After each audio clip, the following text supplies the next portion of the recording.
Hey everyone, and welcome back to Joey's Retro Handhelds. I'm Joey, and today we're going to be doing a deep review into the Miyoo Mini Plus. This is going to be a battle of the mini Game Boys.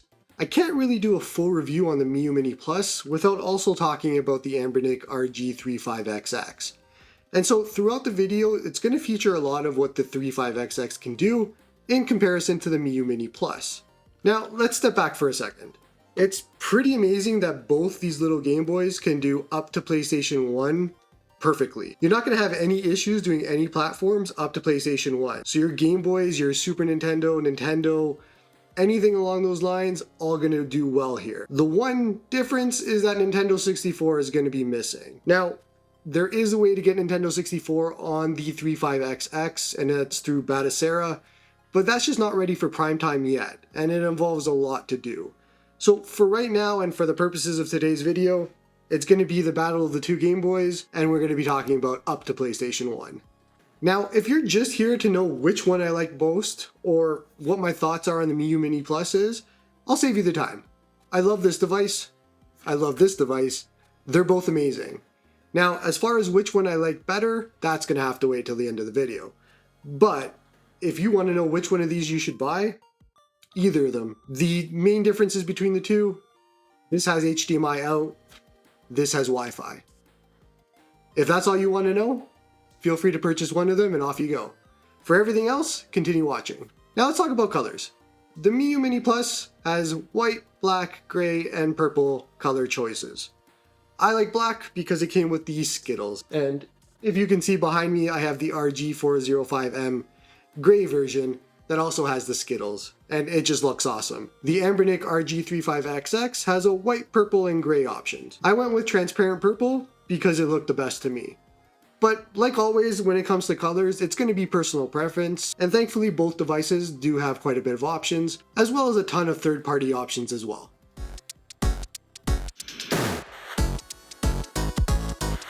For anyone new to the space, the specs probably look like jargon to you, and you don't really know what to make sense of. So let's help narrow it down. The Miyoo Mini Plus has a bigger battery right out the box, has less RAM, and it also has Wi-Fi. The Anbernic RG35XX has a smaller battery, of course, does not have Wi-Fi, but it has HDMI out. It also has more RAM, which will come into play in the future as we talk about games.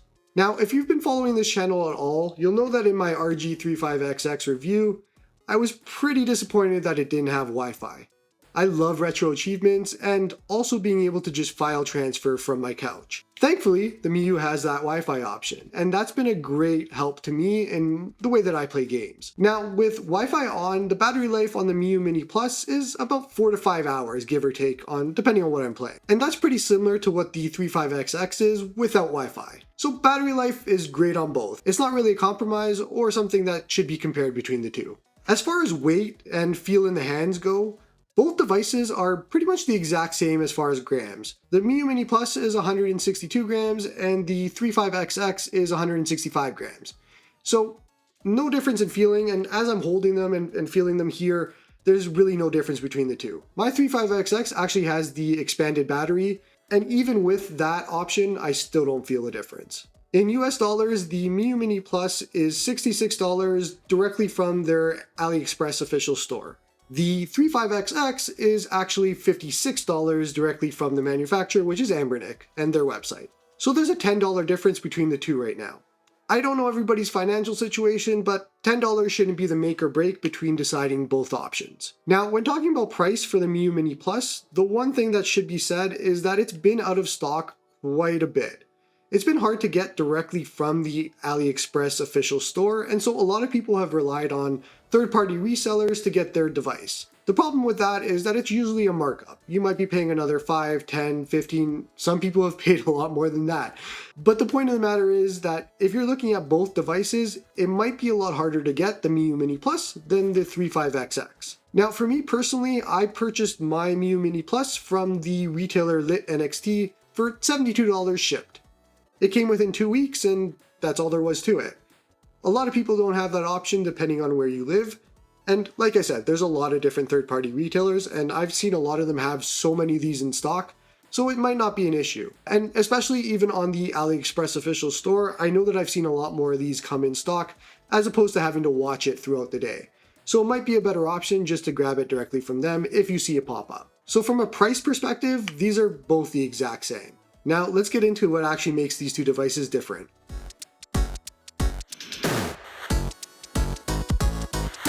Okay, so before we continue, and I know I'm going to get comments about it if I don't say it, both of these devices are amazing in their own right. I really struggled to find a lot of differences, a lot of issues between the both of them, but as a reviewer, I have to nitpick and I have to show you what's different and I have to get into it. But at the end of the day, just keep in the back of your mind, you can't go wrong with either of these devices, minus the deal breakers that I mentioned already with Wi-Fi and HDMI out. But if you just want to know if these devices should be purchased, the answer is yes. Now let's get into the nitpicky stuff. The Miyoo doesn't feel as premium as the RG35XX. Time and time again, I've gone to pick up either device and I can immediately feel the difference. The Miyoo just feels like a toy and not meant to be a negative, but it's tough to explain in words. The RG35XX, on the other hand, feels like a professional premium device. From an ergonomics and comfort perspective, I also find myself preferring the 35XX as the slightly taller build just makes it a bit easier to hold comfortably in my hands. But I do like the ease of resting my pinky finger on the bottom of the Miyoo to hold it up. The flat surface and type of plastic just feels better on the Miyoo. Again, I have to be nitpicky here, but both are just fine on ergonomics. If we're talking about one-handed use, in cases like Pokemon, the Miyoo is a better option. I thoroughly enjoyed how much easier it was to use one-handed than the 35XX, as I would move about the house doing things, while my wife would tell me to put it down as she needed help killing a spider. So while the Miyoo is better for that portability, you may have unintended consequences with your significant other and the life of a spider. As far as heat goes, I found both can get quite hot depending on what you're doing with them. I was definitely putting my Miyoo through the paces with scraping, playing games, and doing more all at once, and found the screen and back top part to get quite hot during it. Quite hot is relative. It wasn't uncomfortable by any stretch of the imagination, just hot enough to notice. The 35XX is similar in this regard, and just a byproduct of having these small form factor devices. The Miyoo's buttons have a sort of tactile, clicky feel to them. Very loose and just feels great to use.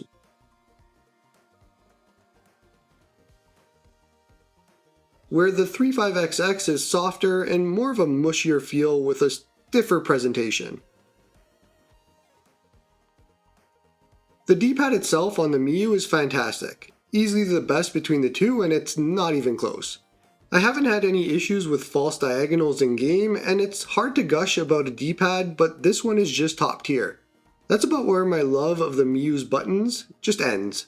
Besides the D-pad, the 35XX has much better buttons for everything else to me. They're raised, have a nice click to them, and responsive to the touch. It's just an extremely premium feeling, and minus the extremely stiff D-pad. Take a look at the comparison here between menu buttons as well as the power buttons. The 35XX is much easier to press given the raised buttons and overall feels better.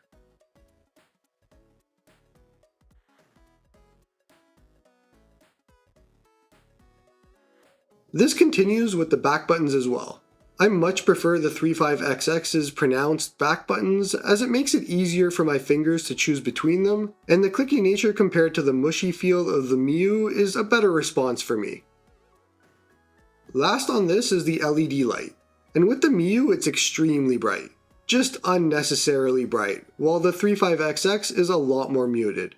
I don't play much in an extremely dark area where this would matter, but if you play in bed a lot, it might be a concern for you. More on this in the next section.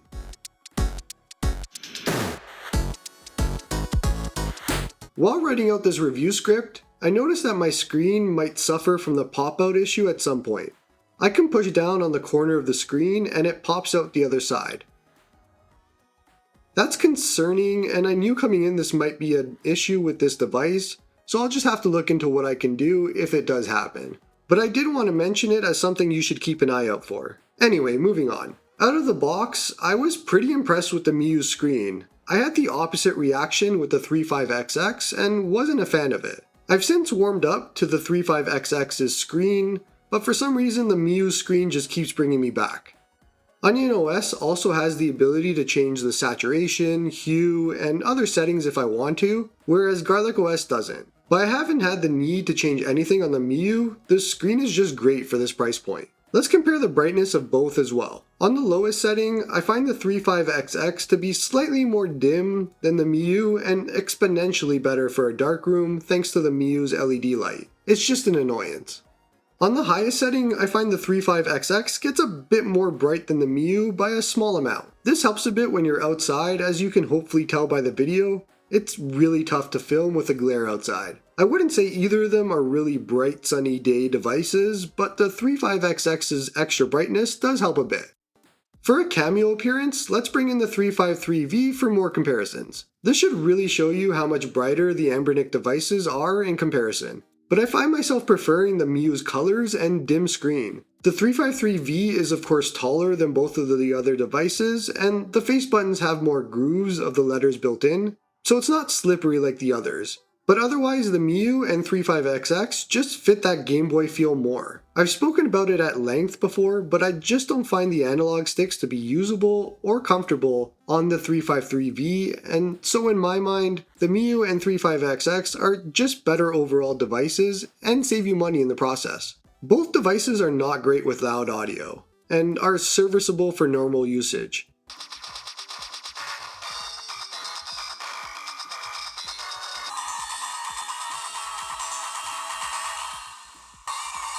In my 35XX review, I had massive issues with the audio, and it was found to be an issue with the MGBA core. Since then, the 35XX has been fine, and so is the Miyoo. Keep in mind, my definition of fine is it plays the sounds. I absolutely would replace the speakers on both in an instant if there was a good option available. There is one available option right now for the Miyoo, but I haven't seen any raving reviews about it, and so I'm keeping away. So in summary, both devices have their pros and cons for each area on build quality and feel, but there isn't anything glaring to be seen as a deal breaker for either of them.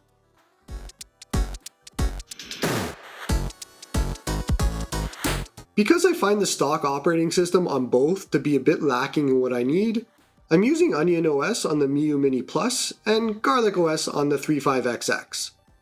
Before we jump into features, from an install perspective, Onion OS was a lot easier for the average user than Garlic OS is to install. It was a simple drag and drop of folders and off you went. Garlic needs a lot more attention with partitions and other items. From just a features perspective, Onion OS is fully loaded. It just can do a lot more, and a lot of it stems from having Wi-Fi, but Onion OS just acts like a more mature operating system. Anything I would name would just be Wi-Fi related, like HTTP server, FTP, retro achievements, but even something like the activity tracker to just show time played, package manager for adding and removing apps and emulators, and even the theme section for just quickly changing themes. It has everything you'd want and need. From a use perspective, both will save state and shut down, with the 35XX being easier for this due to only needing a single button press to shut down. But both require a push and hold to turn on. Both will also bring you right back into your game afterwards, as well as they have pretty similar shortcuts set up with the menu button. The Miyoo experience is definitely made by its custom firmware, and it's a much better experience here. Now, if you watched my RG35XX review, you'll remember I had a huge issue with the lack of Wi-Fi on that device. And so one of the main reasons I picked up the Miyoo was Wi-Fi. This ended up being a double-edged sword, as the Miyoo does technically have Wi-Fi, but the range is just bad, and its throughput as a whole is not good. So it might as well just not have one. Typically a person will now say it's their internet's fault, or their router's range isn't great, or some other excuse. But no, I have 4 access points in my house, full coverage in both bands entirely, and no reason the Miyoo would have to not get perfect signal. Recently I was using Wi-Fi to do an over-the-air update of Onion, and I had to physically move my Miyoo next to one of my access points just so it wouldn't continually stall out. But when it works, it's awesome. Being able to move files through the HTTP server or FTP is a huge thing, and I'm finally back to having retro achievements in a Game Boy form factor, which thankfully seems to be working just fine.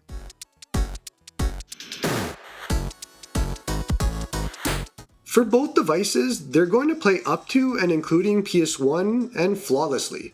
Nintendo 64 isn't included in this unless you're running the experimental Batacera build for the RG35XX, which just isn't ready for prime time yet. So for the average user, both run the same, with two differences which I'll get into. Arcade games like Shinobi are awesome on this little device. And as a side note, if you're wondering why I only show Simpsons and Shinobi for arcade, it's mostly because a family member owned a Shinobi arcade machine that I would play a lot. So I don't have much experience with other arcade games. Shoot me some recommendations in the comments for others I can start testing.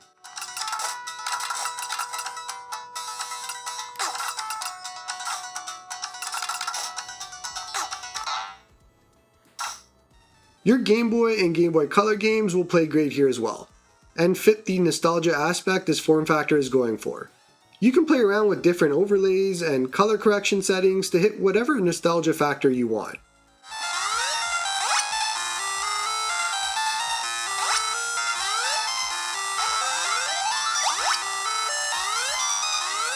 To also show off the D-pad here, I've started using Pokemon to test, and a good way to check is to see if the character moves to any side besides the section of the D-pad I'm pushing down on. And you can see that on the Miyoo they don't. I've said it before, but this D-pad just feels great. On the 35XX, you can see the character moving with the D-pad movements, and that's no bueno.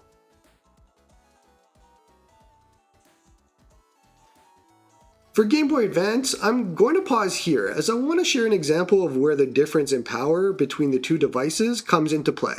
Turning on fast forward in a Pokemon game on the Miyoo side, it really doesn't do much. It's barely noticeable in most cases, which as a Pokemon fan just trying to make his way through a game isn't great.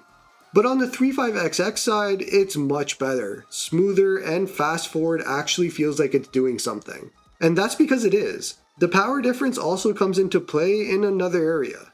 Let's take a look at loading a state. And you can see here on the Miyoo side, it can take quite a while, where on the 35XX side, it's almost instant. I've had other instances of this, and it took a lot longer on the Miyoo than I can show on screen right now. So keep both of these things in mind if you're like me and want that extra power.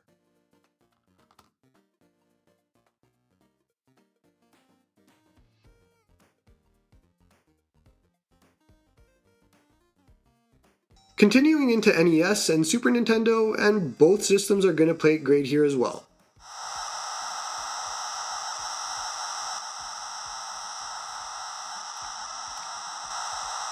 There's just not much to say other than if you're looking to play all your favorite retro games like these, this is a great device at this price point to do it with.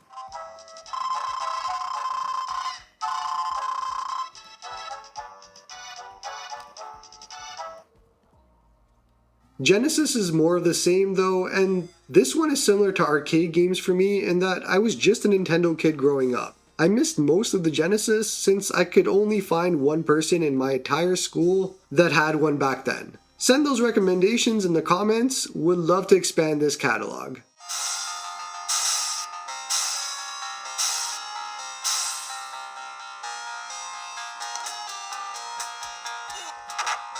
Ending off here with PlayStation 1, and compatibility with PS1 games is pretty close to 100%. It's ran everything that I've thrown at it so far, but like with anything in this space, I'm willing to bet there's a few titles that might have some trouble. For me, this wouldn't be the device that I'd personally play PS1 games on, mostly because I'm lucky enough to have other devices that fit that system better.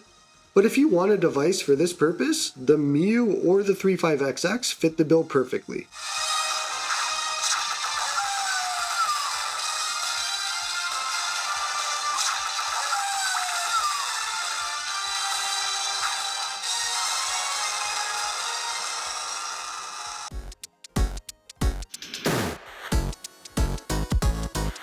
Let's wrap up here with my thoughts on the overall pros and cons of this device. It's funny, as my pros for the Miyoo are the negatives for the 35XX. I love that it has Wi-Fi, and that helps make this device so much easier to use for me. The D-pad is fantastic, it feels so refreshing to use, and it's extremely comfortable. The screen is also a huge plus, and just looks great for this price point. Lastly, Onion OS really makes this device come together, and the amount of features plus ease of use, especially with scraping and real-time clock being added in now, is a great bonus. For the negatives, the Wi-Fi needs a better chip. I know they needed to hit a certain price point for this and likely cheaped out a little bit on it, but if you're going to do it right. The speakers need to be better as well. I'm just not a fan of the sound and the high-pitched frequency it seems to have. The difficulty of purchasing one of these is a negative as well, as unless you want to camp AliExpress, you're left paying markups from third-party resellers. Lastly, and this is mostly a comparison to the 35XX, but I would just prefer a more premium feeling build quality. I'm terrified that the slightest wrong move might shatter it, and that's not a great feeling to have. Plus my screen is literally popping out. Okay, so after everything, the controversial question of which one do I pick? Is it the 35XX or the Miyoo Mini Plus? And I said it before, but there's no wrong choice here. It all depends on what your needs are. For example, if Wi-Fi is a must-have for you, then the Miyoo Mini Plus is your de facto choice. However, if HDMI out is an option for you and you really like playing on the TV, then here you go with the 35XX. For me, looking at this landscape, the 35XX came out before the Miyoo Mini Plus, and a lot of YouTubers get into the kind of cycle of every new device is better than the rest, and so you get, this is the best new device, this is the best Game Boy, this is the best this. That's not the case with this device for me. I prefer the 35XX for me personally. It has a more premium feel, it has the better processing power, which for loading save states, for fast forwarding in Pokemon games, and for everything else, and just it fits more of what I want out of this device. I found myself grabbing the 35XX a lot more in the time that I've had both of these devices, and so for me personally, the 35XX is a better fit for what my day-to-day gaming looks like. But again, I have to pick one because that's the point of the video. If I didn't have to pick one, you can't go wrong with either. And so it might shock you that I picked the 35XX, especially with how much I like Wi-Fi and retro achievements, but it's just that much better for me, and it just fits what I want out of a device like this. I'm gonna end it here. I hope this review and video was helpful for you in choosing between both devices, as well as learning a little bit more about the Miyoo Mini Plus. Share in the comments down below which device you're interested in, or which one you picked. I'm also super curious if there's anybody out there that is using both devices for different functions. Love to know what you're using it for. And that's going to be it for this one. If you like this video, feel free to check out my Anbernic RG35XX video, which is a review on a device that's a little bit more processing power than this, and a horizontal handheld. It's right there on my shelf if you can see it on the right. That might interest you if you're looking for something to complement these devices as well. Don't forget to like and sub to help the channel grow. Hope you liked the video, and hope you all have a good one.